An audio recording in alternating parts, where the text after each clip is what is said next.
보도자료를 입력만 하면 순식간에 그럴듯한 기사로 바꿔주는 생성형 AI 서비스 OL, 하루 한 팩이 직접 사용해봤는데요. 최근 배포된 언론중재위원회의 보도자료를 넣고 권위 있는 기사체, 젠Z 세대 대상, 이모지 사용하지 않음 선택 후 문체 바꾸기 버튼을 클릭하니 1초, 2초, 3초, 약 20초 만에 기사 하나가 뚝딱 작성됐습니다. 같은 기사로 세련된 뉴스레터체, 초등학생, 이모지 사용을 선택했더니 금세 완전히 다른 문체의 글이 만들어집니다. 심지어 꽤나 어려운 내용도 맥락을 정확히 파악해서 이해하기 쉽게 풀어냈습니다. 실제 보도자료를 바탕으로 기사를 작성할 때 이러한 서비스를 활용한다면 정말 편리할 것 같은데요. 그런데 AI가 이렇게 단순히 문체만 바꿔주는 게 아니라 각종 정보를 취합해 진짜 기사를 써낸다면 우리는 과연 그 기사를 믿을 수 있을까요? AI를 활용한 기사 작성은 이미 세계적인 추세입니다. 찰리 베켓 런던 정치경제대 교수가 지난해 46개국 105개 언론사를 대상으로 조사한 결과 응답 언론사의 85%가 AI를 활용하고 있다고 답했죠.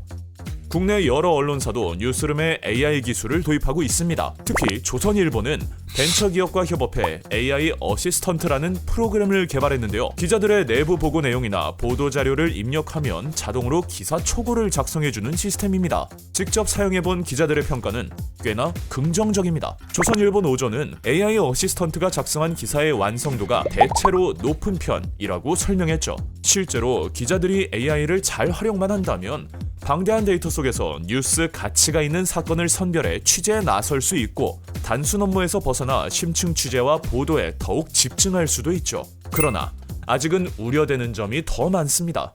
심지어 진실을 본질로 하는 저널리즘에 있어선 치명적인 단점이기도 하죠. 첫째, 차별의 위험성. AI가 편향적인 데이터를 학습하면서 편견을 내재화할 수 있고 이로부터 차별이 생길 수 있다는 건데요. 이럴 경우 기자의 의도와 관계없이 독자들에게 특정 인물, 인종, 단체 등에 대한 부적절한 내용 등이 전달될 수도 있습니다.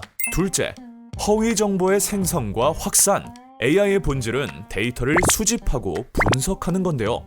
상상을 초월하는 막대한 양의 데이터를 수집하다 보니 그 과정에서 허위 정보를 바탕으로 한 기사를 작성하고 이를 퍼뜨릴 가능성이 높아질 수 있습니다. 조선일보 노조 역시 AI 어시스턴트에 대해 발제문 분량이 적은데 장문 생성을 요청할 경우 AI가 분량을 맞추기 위해 확인되지 않은 내용을 넣을 우려가 있다는 게 회사의 설명이라고 밝히기도 했죠. 그런데 기자들 말고 AI가 작성한 기사를 직접 읽게 될 독자들의 생각은 어떨까요? 독일의 마케팅 서비스 연구소인 브랜드 과학 연구소가 지난 1월 발표한 보고서입니다. 독일에 거주하는 18세부터 70세 1,458명에게 독일 주요 언론사 5곳의 온라인 뉴스에 대한 지불 의향을 물었더니 응답자의 20%가 비용을 지불할 의향이 있다고 답했습니다. 주목할 점은 AI를 활용한 온라인 뉴스에 대한 지불 의향은 무려 30%가량 감소했다는 점인데요. 기사 작성에 AI를 얼마나 활용했는지 정도는 중요하지 않았습니다.